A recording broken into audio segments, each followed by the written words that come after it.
This is White Plains Week, the weekly roundup of White Plains, Westchester, and world news. With John Bailey, editor and publisher of the daily internet newspaper White Plains Citizen Net Reporter, WPCNR.com.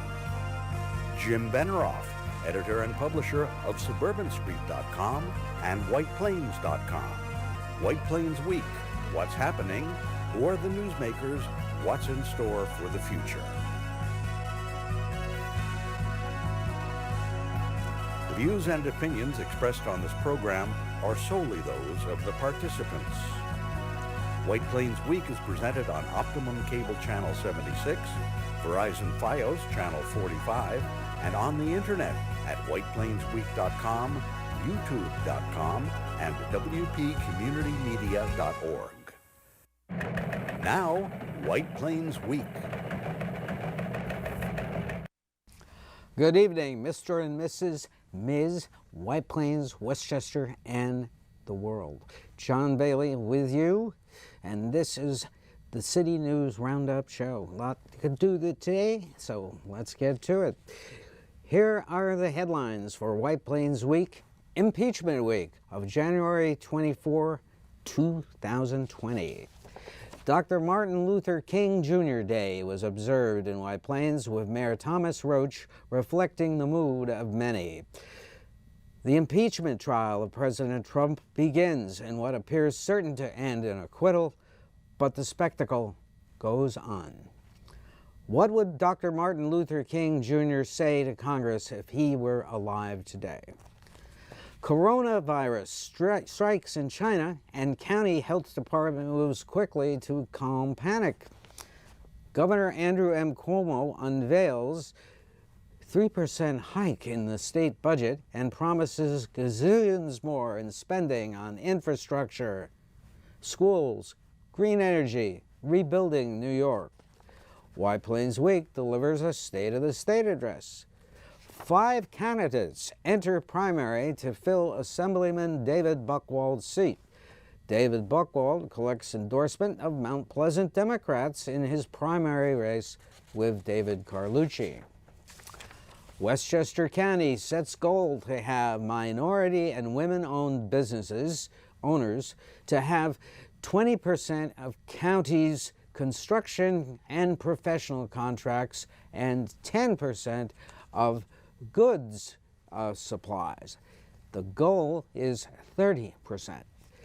A cold snap grips White Plains in 20-degree temperatures all week long, and many are coughing, sneezing, and miserable. Eli Manning, perhaps the greatest of New York professional football quarterbacks, retires. Derek Jeter, the Yankees shortstop, is elected to the Baseball Hall of Fame, and the Mets hire Luis Rojas, their manager. Jim Lehrer of the McNeil-Lehrer Report died this week.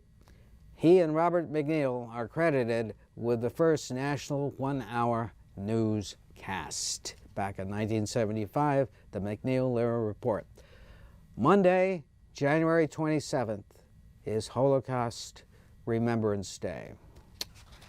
And right now, we'll go to the White Plains Week video newsreel March of Time for January 24th. And there you see it. That was Martin Luther King Day ceremonies at the Unity Breakfast, sponsored by Thomas Slater Center. On Monday morning, it's always a very well-attended event. You meet everybody who is anybody there, and they all mingle, all races, creeds, and purposes. It is a great event, and it was highlighted, to my way of thinking, by a very intriguing address by Mayor Tom Roach, who struck, after saying how much he appreciated Dr. Martin Luther King's letter from the Birmingham jail and how much it meant to him, he brought it down to a much more personal level, a feeling that I think reflected the mood of a lot of people there. Here is the mayor. And that crisis starts in the White House, and the current occupant, who's a monster. And I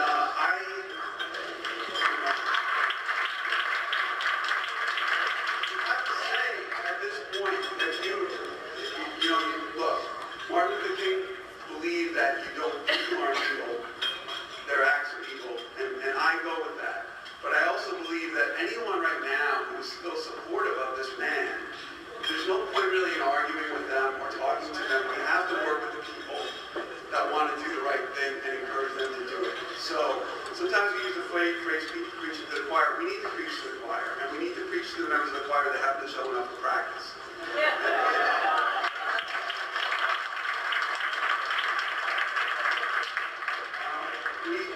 This is a country that in the Declaration of Independence said we hold these truths to be self-evident, that all men are created equal. And then by the time we got to the Constitution, we were putting into law, in the first democracy created in the world, we're putting into the Constitution a legalized enslavement of human beings. And that is an original sin that has never been adequately addressed. And I was thinking this morning, as we sang the national anthem, which means so much to so many of us, and talks about how much we value our democracy and how much we love our country. It's important to remember that when it was written, as my understanding, on a prison ship, at a time when the enslavement of human beings was still legal in the United States. So we have to remember that history, and we have to deal with that history. And Martin Luther King gave his life to save this country from itself. And that is not something that any of us can just turn away from, and so we have to act. I think that when you have an individual in the White House who has demonstrated himself to be racist and misogynist and a petulant child who can stumble us into a war that will be fought by children, not his children, but be fought by other people's children, I think that we have to speak up. And I try, this is not a partisan event. I don't think these are partisan statements. You can differ with policy on people. I have vehemently disagreed with prior presidents. This is a different situation. And I think it's unfortunate that often the media will normalize it. This is not normal. What's happening is not normal. It is a challenge for our democracy. The one benefit he gives us is that he tells us who he is every single day. And Maya Angelou said, when someone tells you who they are, believe it the first time. Yes, and that was an amazing and very, I think, heartfelt statement by Mayor Roach at last Monday's Dr. Martin Luther King breakfast. And here is what the impeachment hearing looked like in the Senate this week. If we can have that shot, that is the U.S. Senate last week in session during the impeachment trial of President Trump. But what was odd about this is that it looks remarkably similar to this impeachment that happened in 1868. That is a drawing of the Senate at the impeachment trial of President Andrew Johnson. And looking into the history of this, that is President Andrew Johnson, looking at the history of this, I found that it is remarkably similar dispute. Johnson got into a dispute with Congress over appointing his own Secretary of War and removing Edwin Stanton, the former Secretary of War. Congress was livid about this, and so they brought up articles of impeachment based on the Balance of Federal Legislative Executive Power Act, and that was the basis of the impeachment, and it was also taken over by a very radical group of Republicans who wanted to limit Reconstruction steps that were being taken in the South. Sound familiar? Now, what Andrew Johnson missed being removed from office by one vote, and what it is said in history is that this impeachment of Andrew Johnson maintained the principle that Congress should not remove the president from office simply because its members disagreed with him over policy, style, and administration of the office. It also diminished presidential influence on public policy and overall governing power. So that's what originally happened in 1868. The next president impeached was Bill Clinton, and now we have a third. Meanwhile, across the nation, we are starting to worry about something new, and that is in China. It is the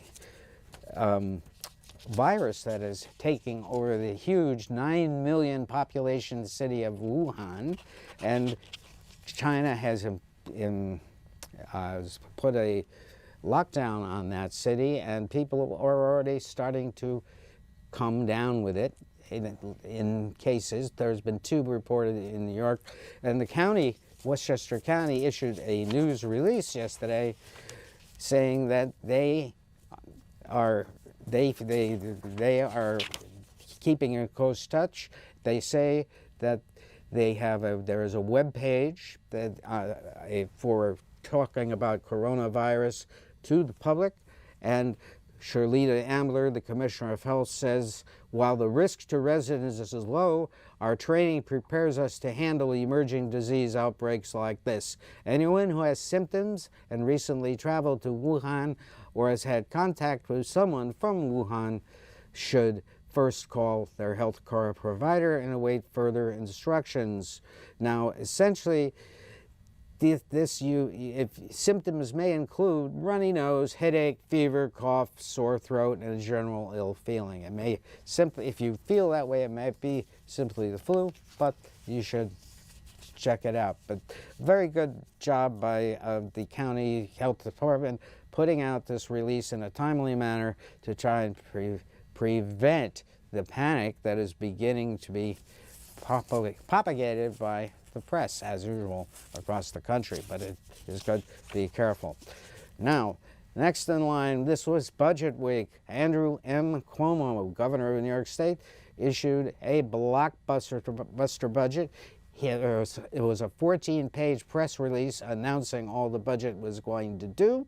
And then, if you want to read more about the budget, you can go online and get the handbook, a 147-page handbook going into all the details about the budget.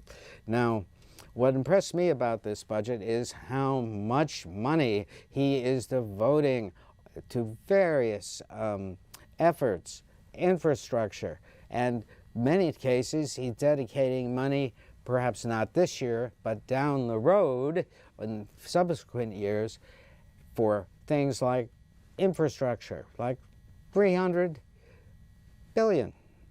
I mean, those are amazing sums to be put out there for a project that he says is going to be done. It needs to be done. Now, my question is, what his budget release does not say is where this money is coming from, whether they're predictions based on what they expect from revenue or whatever. And this is my feeling the biggest problem with this budget. It is not explained on where the money is coming from. But of course, they never do that. And this is a real flaw in the way budgets are presented.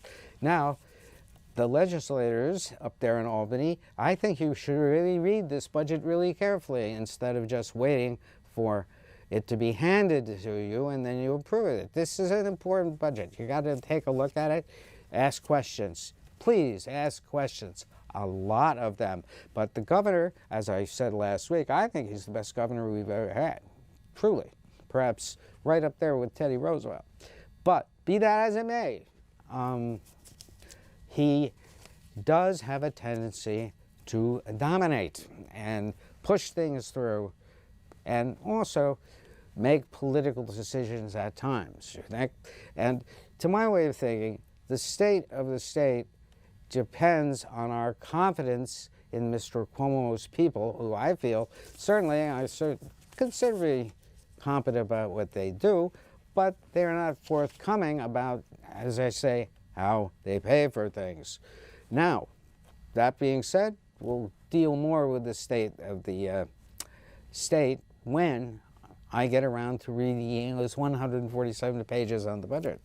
The main thing, of course, is if he's actually going to cut Medicaid, if he's actually going to cut aids to wealthy school districts in the state, and provide more school aid for poor school districts. That is a big issue because, you know, the wealthy school districts like a little help, even with their wealth. for the solicitor. Now, big news on the political front. We have 5 candidates for David Buchwald's 93rd Assembly seat, and they are upper left, Kristen Broud from Newcastle, and she is a lawyer. She ran for supervisor of that town. Then there's Chris Burdick, who's from Bedford, the upper right, and he has been a town supervisor of Bedford. On the lower right is Alex Reithmeyer, who is the chief of staff, or was the chief of staff for David Buchwald up until the 1st of January, and that is him. He's the youngest of the candidates, but he has Albany experience, which might be helpful.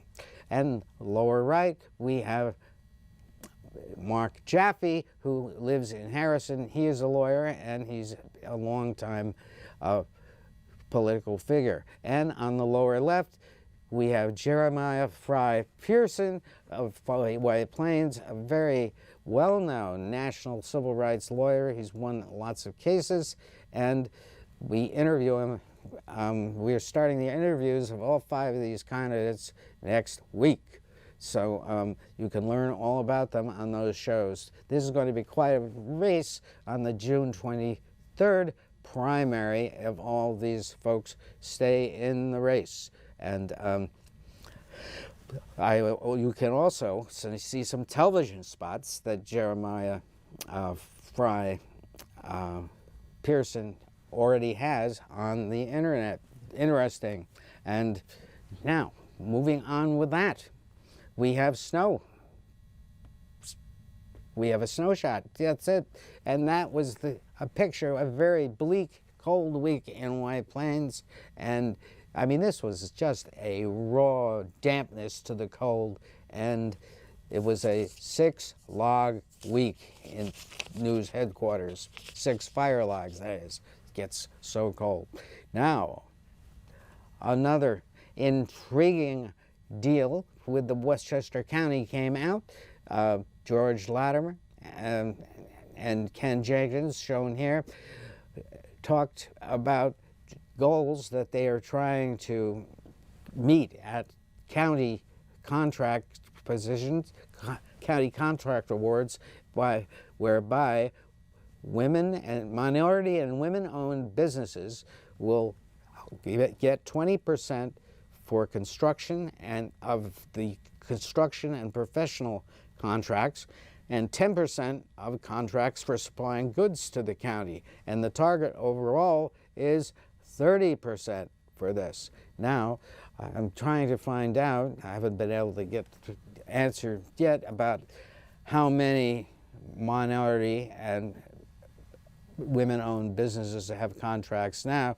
When they started the study, which this has now been completed, and this is what they come to suggest, it was 5%. So they've got a long way to go, but there has to be concerted effort to get these folks to go for these contracts. But it's an interesting policy change.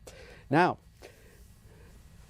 some information that I really need to recognize is that we have had 2 legends disappear from the public eye this week, and that was Eli Manning, the quarterback of the New York Giants, who is retiring, and Derek Jeter, who was put into the Hall of Fame, voted into the Hall of Fame, almost a unanimous vote, and the Mets hired a manager to quickly get ready for the season. Spring training starts in 1 month, and he is Luis Rojas. Now, I want to say this about Eli Manning.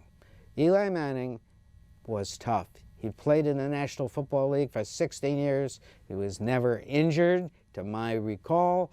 He was always tough. He took murderous hits, and he just bounced back up and then completed a big-time pass. He won 2 Super Bowls for the Giants, and his teammates went extra out for him because they respect him superbly. One of the great things about a great quarterback is he has to be a great teammate, and that's what Eli was. He never quibbled when he lost. He never cried over penalty flags. He just picked himself up and did what had to be done, and he was always a gentleman, and we will miss him. Perhaps we'll see him in the broadcast booth. That would be really great, but we salute Eli Manning.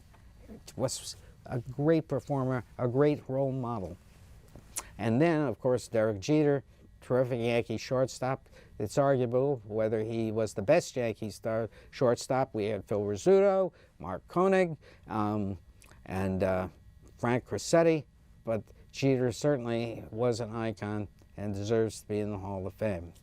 And the jury is out on Mr. Rojas, the new Met manager. He was a manager of quality control for the Mets for a number of years, but this is a real pressure spot to be a rookie manager, basically an organization that is in chaos. So we salute these three sports figures and we appreciate their contributions. Now, Jim Lehrer passed away this week. He was one of the co-anchors of the McNeil Lehrer News Report, a clip of which is in the upper right-hand corner, and that is Jim. And what I always appreciated Mr. Lehrer was he put things in perspective. He asked good questions. The program explored the issues, and it was not sensational, and as news is today. And another intriguing thing about Mr. Lehrer was his delivery. He calms you down. You got all the inside stuff. He was a genius of an editor, and the program was watchable, and they had good interplay between Mr. McNeil and Mr. Lehrer. And it was a consummate broadcast and really put PBS on the map as a documentary organization. And now I would like to digress for a moment to talk about the more on the Center for Disease Control handling of the Wuhan virus. I would like to remind everybody the Center for Disease Control should not be second-guessed. It is probably one of the last organizations in the U.S. government that has its fingers on the pulse of what is happening. I think there's, you got a press release just this morning from a group highly critical that they weren't ready for this and all that, but the point is they know what to do with something like this virus, which coronavirus is what it's called. But the flu permeates every year, and they're microbes. They adjust to conditions. In fact, you got to admire microbes because they adjust to conditions, unlike we, much larger organisms, who have problems adjusting to conditions. And it is the Center for Disease Control, to positive alarming reports across the country about disease or new trends. They alerted us to the measles epidemic, and to my way of thinking, this is what they do. They are perhaps really good at it because they have to figure out what it is. And I think second guessing them that, oh, well, you should have known about this and prepared for this. Well, I think that is not true. They do prepare for it. We are handling the measles outbreak around this area because the Center for Disease Control was aware of it. Our health department works with them, and I can't say enough about how we treat disease in this country. Remember the Center for Disease Control, I think did a lot during the development of the AIDS crisis in the 70s. And remember, the AIDS was a terrible, terrible epidemic that is now, thanks to research and the cooperative efforts of the health establishment of this country has really done a great job. So I think what persons have to do is they have to watch a lot less news, because the news tends to sensationalize these things. Now, of course, from a practical standpoint, they should be doing a lot of checking at the airports, and according to the county, they are doing that. And this is a good thing, and people who are identified as perhaps having the virus are being identified. See if I can check the airports here. Yes, 5 major airports are being checked for this, and anyone who is coming in from China are checked out, and this may expand, but that is what they're doing. Now remember, it's flu, just a different kind of it. It should not be a death-related possibility, but you do have to take care of yourself. You do have to be diagnosed. So as long as you do that, you should be in good shape. So truly, health matters. I believe the CDC is doing a great job, and in this county, our county put out free flu shots the last 2 weeks. I hope everybody got them, and this is another example of how the health department of Dr. Shirlita Ambler is really doing a great job in taking a look of how they can help the county, and they do it in a timely fashion when there is a health emergency. Now, I just want to say that on Monday, it is Holocaust Remembrance Day.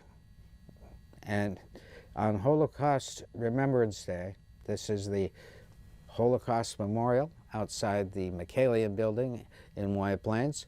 And at this point, I think the Holocaust it's Holocaust Remembrance Day, but we should also, in addition to the horrible things that happened during the Holocaust, we should remember the genocides of the past, the Armenian genocide, the killing of persons for centuries when cities were conquered, and the sadness, the horrible loss that those lives cost us.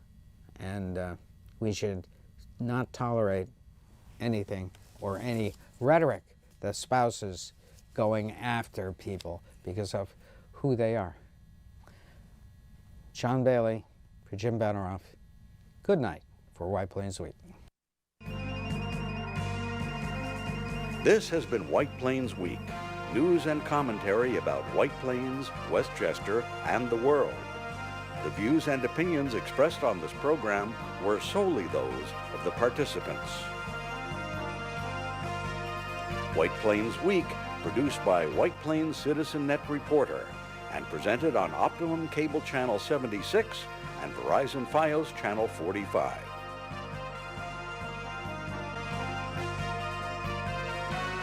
You may view White Plains Week anytime on the internet at whiteplainsweek.com, youtube.com, and wpcommunitymedia.org.